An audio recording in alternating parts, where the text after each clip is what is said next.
from Cotabato. Bisaya. Po. Mayong apon. May hapon. Mayong apon. Ano? Good afternoon. Mayong apon. Opo. Salamat na kayo. Okay, salamat po. So, we have a companion on the boat. They're from Germany and from Cotabato. I really speak English, which is right. Because I don't know how to speak Bisaya also. It's only ang Filipino language.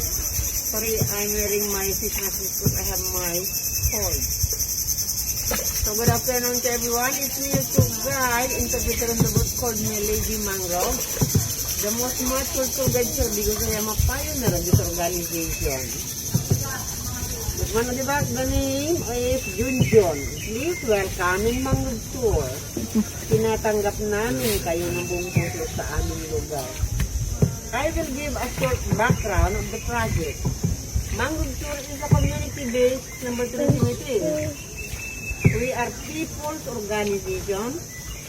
18 members helping our community on